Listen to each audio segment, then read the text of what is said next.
Hello everyone and welcome back to my YouTube channel. If you're new here, my name is Evie. It's lovely to meet you and thanks for joining us today.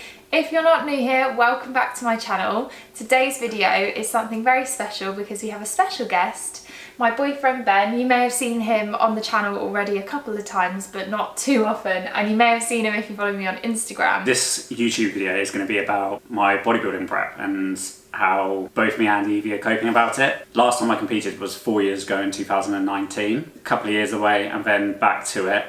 Yeah, so this is the second time that we've done bodybuilding prep. Obviously I don't compete, I'm not a competitor, so we thought it would be interesting to do it from that perspective of like one of us is competing, one of us isn't, and how we sort of keep our relationship in a good state and how we work together to reach the goals and support each other throughout the whole thing. And also we wanted to do a Q&A, so I've given you guys on Instagram the opportunity to ask questions to me and Ben, and we're going to answer them today in today's video. So thank you to anyone who sent a question. I think we're going to get stuck into the questions to start with. Okay, so the first question, when it comes to your shows, when would you utilise cardio or would you not use it? Entirely depends on the individual. If they've competed before... Sorry, that was our Alexa. Why is she coming in? Depends on the individual, whether they've competed before, how much body fat they've got to lose, how long your actual prep is. So for me, my total prep for my first show is 17 weeks, and I've currently got 7 weeks out of that 17 left until my first show. I don't have any cardio yet, which I know will change because I've discussed it with my coach. But at the moment, I've literally just been doing a minimum of 10,000 steps a day. And my job being a PT fitness manager, I'm on my feet a lot. So luckily for me, that's not a massive chore. But again, it fits in with my lifestyle. So I imagine most people who want to get competition ready likely will need cardio at some point in their prep. A lot of people probably will have needed it before this point as well. So I think I'm kind of a little bit lucky in that respect that I don't have any yet. So again, to answer the question, it's completely individual. I think it's interesting that you say I'm lucky I haven't got any yet, because I think it's that classic thing where like with bodybuilding, like most bodybuilders hate cardio, don't they? Yeah. In a way, I'm almost looking forward to it just because it's something a little bit different and the goal's so strong. You want to be your best, give it your all, and if that means I have to do cardio to get that extra condition, then it's just part of it. And based on last time I competed, I was definitely very conditioned, so I don't want to sacrifice the chance not to beat my previous look. I'll relish in it when it comes. Something you didn't mention is the fasted steps in the morning. Yeah. It's 20 minutes, isn't it? Yeah, so I just need to do 20 minutes of a fasted walk effectively. Just set up digestion for the day and just gets you in a good routine, wakes you up, gets you moving, increases blood flow. So that's, I guess, part of it at the moment. I have a feeling that in this video I'm going to be asking a lot of questions that I already know the answer to, and you know that I know the answer. I think it's interesting for everyone to really understand like the process. All of these little things like fasted cardio, adding cardio at a certain point, and exercise and routines are so like critical. We're so dedicated to all of it, and it really is such a disciplined sport. You could think, oh, I'm going to miss this fasted walk this morning, but like that never is the case. Like it's very full on all the time, I would say. Yeah, the hardest bit sometimes is getting into that routine initially. So again, because my goal is so strong, that makes it easier for me. Let's just say an everyday person who's just trying to lose some weight, it's not the end of the world if you miss that, and that's a mentality people take on. If I didn't place how I wanted to, then I'd be kicking myself that I didn't do what was required. So the first couple of weeks are hard because you're adjusting, getting that routine, then it just becomes natural. I'd say the same applies for weight loss in general. First couple of weeks I definitely find are trickier.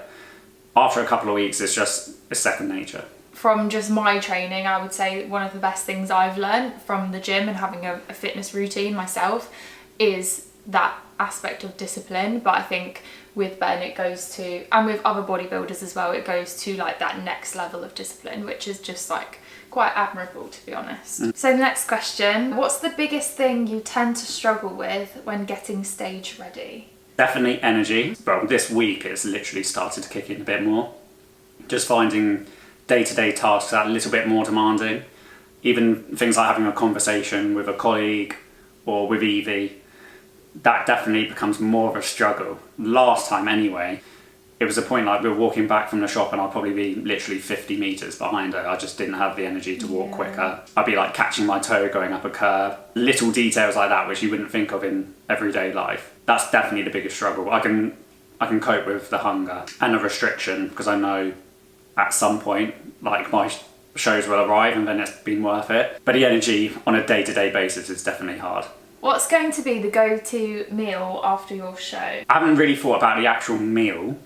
For some reason, donuts pops into my head as just something like to have straight after the show. Yeah. After my first ever show, we went to Miller and Carter and got steak, chips, and we got lobster. Yeah. And it was.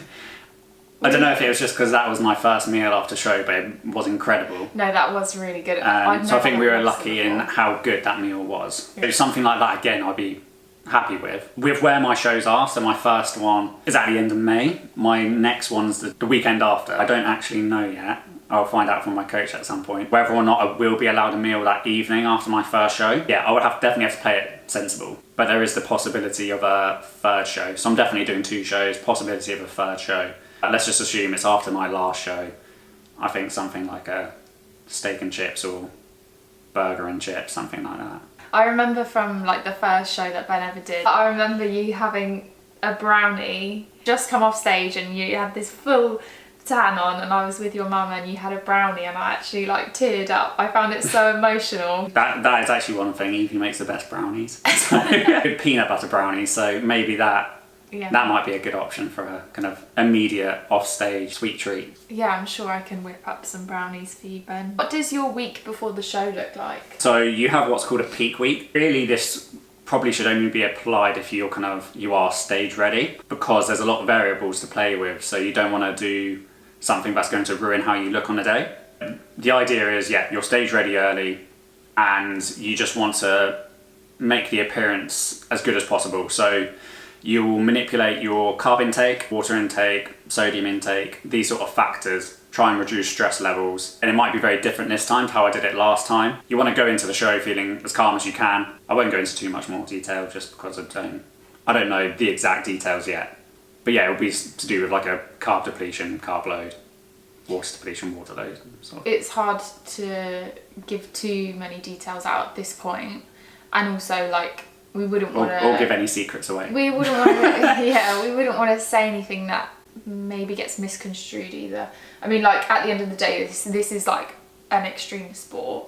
Yeah. So it's not to be applied to weight loss dieting or anything like that. No, it's completely different. Yeah, it's a whole different ball game, really. Absolutely. So just remember that when we're talking about diets and stuff. I have kind of mentioned as well, so I do have a coach, and following somebody's advice who knows what they're doing. Like Evie said, it is an extreme sport, so it shouldn't be taken lightly. Would you recommend like getting a coach for people? 100%. Yeah. 100%. If you look at any sportsman, whether it's kind of a professional footballer, an athlete, anyone like that, they are going to have a coach. So just because I'm a personal trainer and I might know how to train a client, help them with their general weight loss, it's a very different approach. But having a coach in your corner just for accountability and just keeping you on track is very important. So this actually leads on nicely to the next question, which is, what would be your advice for someone who is new to bodybuilding? Let's just say they've been going to the gym for a while and they're now interested in going into bodybuilding. Maybe having that chat with a potential coach as to whether they are actually ready. Like, do they have enough muscle to step on stage? Some federations might be more tailored towards the larger guys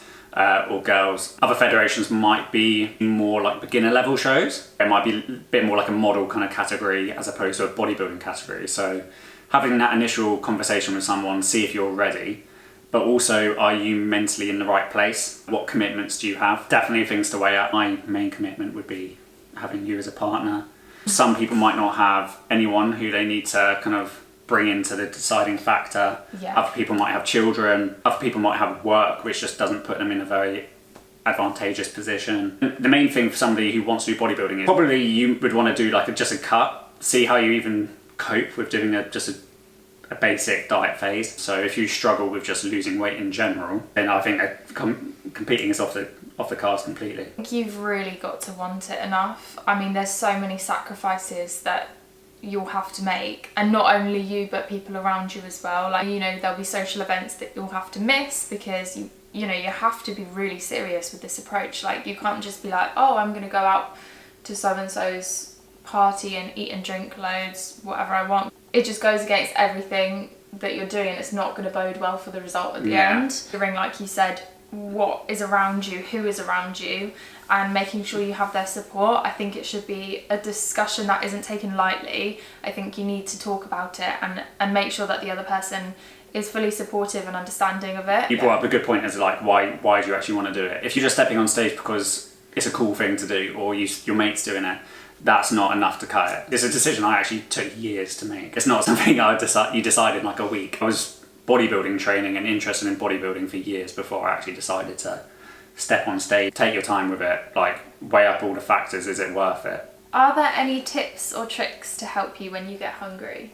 Drink a lot of water. You need to make sure that, you're staying hydrated. Water is essential for your body to function. Diet drinks are actually quite a good thing to help me kind of manage. So whether you have like flavoured sparkling water or a Diet Coke, something like that, it's enough just to curb the food focus, I'd say, as opposed to hunger, just having something sweet in your mouth. It's definitely my go-to, is just having a drink or something. Goal strong enough that I don't feel the need to ever binge or go off course. Is there anything you think back to when times are tough and mood and energy gets low?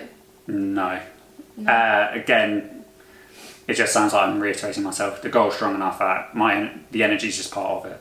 This doesn't really kind of answer this question, but kind of going back to people considering bodybuilding, it's also a financial commitment. It's not cheap. Yeah. Coaching, posing, supplements, shows, tans, photography, videographer, hotels. So yeah, sorry that's not directly related, just kind of brings it back to previous questions a little bit. Is there anyone you look up to in bodybuilding? Yeah, we're kind of blessed with social media, aren't we, these days? There's a lot of people who you can aspire to look like, or their training style inspires you. So quite a lot of the UK bodybuilders are actually very inspiring. Josh Bridgman, Kuba, AJ, George Osborne, Finn Kelly, Reece Pearson. A lot of the UK guys, to be honest. For some reason it's just more relatable. Obviously you've got your top tier Olympia athletes who are always going to be inspiring. I think you mentioned some really good ones there.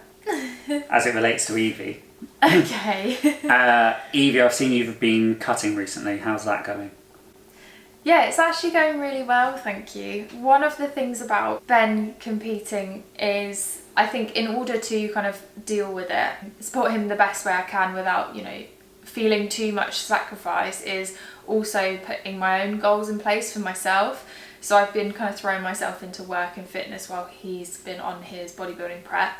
And obviously I'm cooking all my own meals now, so I'm tracking my calories as well. I'm not in a really strict deficit. That was something I didn't want to do. I think where we're different is you're very stable in your kind of emotions, I would say, whereas I'm quite an emotional person, and I do really get hangry when I'm hungry. I know that restricting myself so far is not going to bode well on me personally and those around me. I know that I'm not someone that can handle it as well as Ben is, and I've accepted that. And to be honest, stepping on stage for me isn't my goal. I think for me, I just kind of want to push myself and see where I can get to and feel like the best in myself. The main thing I've done actually is increase my protein intake whilst on the calories counting, and that's something that I feel has worked really well because I feel stronger in myself. I feel like my muscles are looking stronger as well,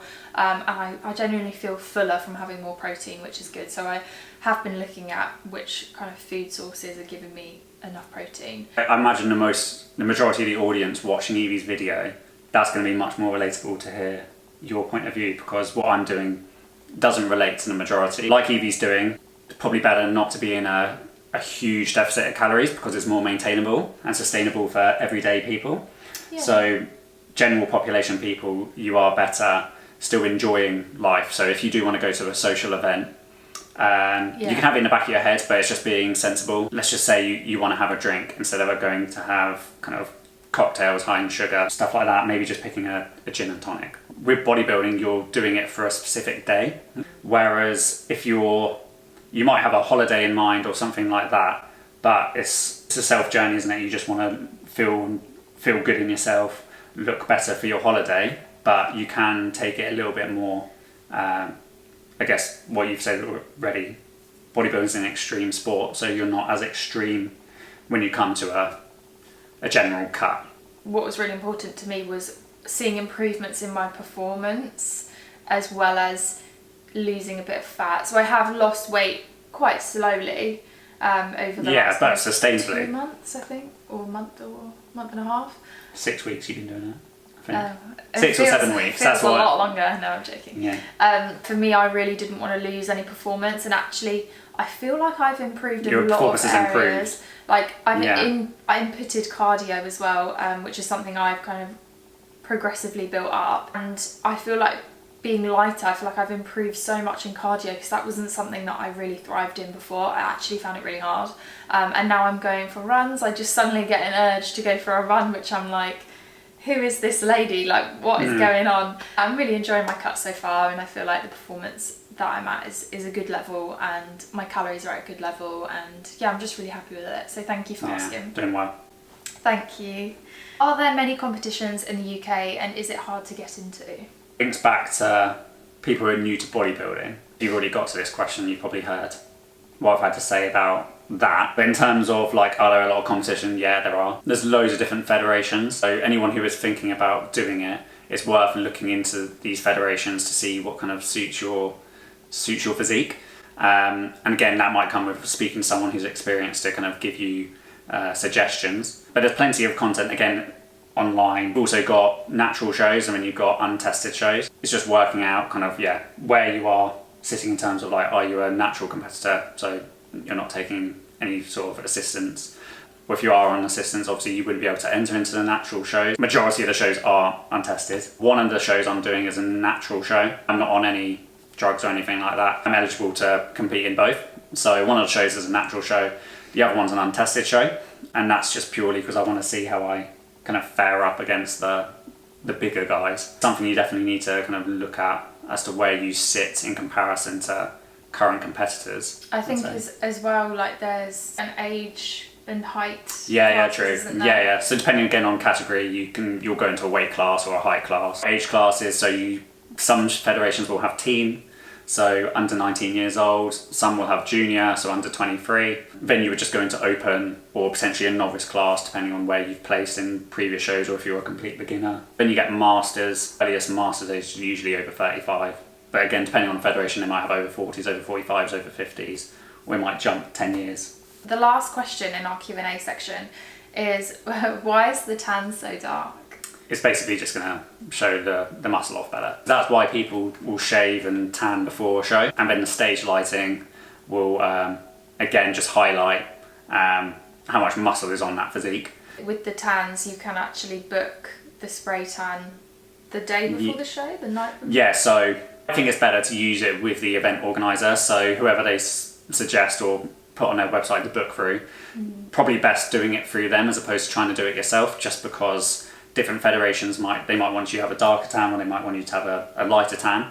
So it's best to go with that federation because it just puts you in the same boat as the majority of the other competitors there. I mean, the tan always makes me laugh, so yeah, it's quite a very, very dark tan, but it does the job. So and it looks alright once you shower it after. At least you've got a half decent tan there. Yeah, because most of it does wash off, doesn't it? Thankfully. A question that actually didn't come up in the questions today. If you've ever seen a bodybuilding show before or seen them on Instagram or TV, you may have seen the different poses that they do in almost like a routine. What tips would you give to someone about posing that may be feeling a bit uncomfortable or don't know what they're doing, or how do you kind of approach posing? Again, before my first show, I felt very uncomfortable with the idea of posing. Even like stuff like if we were to go to a party or something, I don't feel comfortable dancing in the slightest. Coordination of the body in that kind of respect just doesn't come naturally to me. So that's where a posing coach is definitely worthwhile because it just makes you feel a lot more comfortable. You could have the best physique on stage. Like if you were to see that person in the gym or walking down the street, you'd be like, wow, they look incredible. But if you can't show it off, you're not gonna do as well as you need to. For me now, I feel relatively confident with it. Things could still be better. There's always room for improvement. Doesn't each show have different routines or different poses? Yes, well, different categories will have different types of poses. So depending on which category you go for, you will have your kind of generic poses, but there might be different federations will look for different things. So there might be some extra poses in certain federations where they require you to do a couple more poses than another federation. But again, that's where getting somebody who's familiar with the federation as your posing coach is probably pretty helpful. Because again, it's a subjective sport. It's not like another sport where you're getting judged on your performance and your like ability. It's not like you're getting from, it's not like powerlifting where you're moving a weight from A to B. We're the judges. What Evie deems as the best physique might be completely different to what I deem as the best physique. So that's why you need to just work to your strengths. Yeah, I think that's important to remember, especially if you don't necessarily get the result that you were hoping for. I think you need to remember that it's, I don't know how many judges there are, 4 judges, that they're all going to have subjective opinions. There might be a few more. But I think as long as you can go up there and say, you know, I've put my best in, I look my best, then you're already a winner. Obviously, I understand you want the trophy to go with it. yeah. But at least you know, like, if you put everything into it, you personally don't think you could have looked better on a day, then you can be happy with your own output and ask more of yourself if you know you've done everything you can. You don't know who's turning up on a day. It's not football, you know, Liverpool are playing Man U, they're likely going to have this team playing. Yeah. I don't have a clue who I'm going to be competing against. That's half the fun though, isn't it? Like the amount of friends you've made from you do meet a lot of shows. people. It's actually, people might think it's very competitive backstage, people not talking to each other, but you do really build a community. Considering you've only met them for one day or Yeah, whatever, exactly. then you follow each other on Instagram and you've got that Yeah. major support from each other now, which is really lovely. No, it's a nice community to be in. If you've made it so far to this part of the video, then thank you very much for watching. I appreciate it. It's quite a long conversation. We had a lot of questions. Last thing I wanted to say is any tips and tricks for couples that may be embarking on a bodybuilding prep journey, especially people like us. I don't compete. I've not really got an interest in competing myself at all, but obviously Ben does do this for him. Definitely understand that this is your choice. If Evie wanted to go and have a biscuit or something, it's not my place to say don't do that because it's going to make me upset. If anything, I try and actually encourage it because because I don't want her to miss out just because of me. Watching other people have food in front of me doesn't bother me at all. I've even gone to McDonald's with you. Yeah. Make sure your partner understands. I think that understanding is crucial. If you can take the time to sit down and understand your goal while you're doing it, you know, make sure they feel comforted in the fact that you're in it together, because you do need to understand that ultimately they're going to make a lot of sacrifices that you wouldn't necessarily see either. Like from as little thing as like me making a nice meal for the two of us, I got so much enjoyment from that before, and that is a way that I kind of show affection to people. I like making them food. Like I bring brownies to Ben's work, I give them to his colleagues because I just like everyone. I want to give something nice to them, make them happy. So I really miss that aspect, or just the spontaneity of being like, oh, should we go and get a takeaway, or should we go out for this meal? I think we've been good in the sense that we found other dates that we can do. So like cinema, we have a spa booked tomorrow for a little morning in the spa, which will be lovely. Yeah. It isn't easy, like it's obviously not easy for him, but also for me it does get hard at points. Worth doing your research as to like how you might possibly be feeling when you're doing the shows.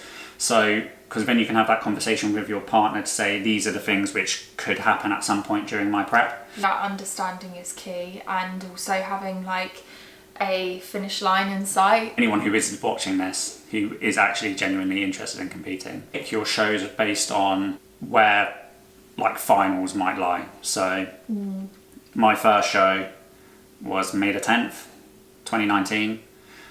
Which qualified me for British finals, which wasn't until October 26th. So I did 2 separate preps. So I did 18 and a half weeks, then I had 6 weeks off, then I did 16 and a half weeks for a second prep. Yeah. So if you're going to do a qualifier, try and pick it to align with finals.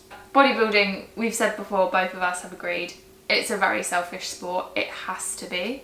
Like, to dedicate to do your best yourself to it so well, then it has to be that selfish. If you are struggling in your relationship anyway, if you've got problems, then it's probably not wise for you to go and do this. It is probably is that fair? Those make or break kind of things. And I have known a lot of relationships to end for like because of it. Because of bodybuilding, yeah. I don't know if I've even mentioned so far, but for me it is a hobby. That's also something else you should be thinking about, like is it a hobby, or is it this is your dream in life? And also organisation, so like making sure things, like if you did want to go out for a family day, for example, organise your meals beforehand, prep all of your meals in Tupperware and take it with you, you know, so you can still go out with your family and still enjoy days out as much as you can. If that is your goal in life, you wouldn't have to just do it and prep. That should be what you're doing in the off season as well. Like you should be prepping all your meals and tracking everything. In my opinion, if you're gonna do it, just do it 100%. And on that note, thank you so much everyone for watching. Big thanks to Ben for coming on the channel, because Ben's first like proper sit down video. It's my first time ever talking to a camera. So. And you did really, really well actually. Thank you. In everyday life, like Ben inspires so many people. There's so many people that are supporting him on this journey, including myself, and he's very admirable as a person. So it's great to have him talk to you today and share that with the online community as well. And hopefully all goes well and you get the result that you fully deserve and you want, which I'm feeling confident, to be honest, but we'll see what happens. We'll see what happens, and obviously stay up to date on our Instagram channels, which mine is at Evie Rose Lane and Ben's is at B Kelsey Fitness. And I'll put them somewhere here and in the description box below with links if you want to click through that way.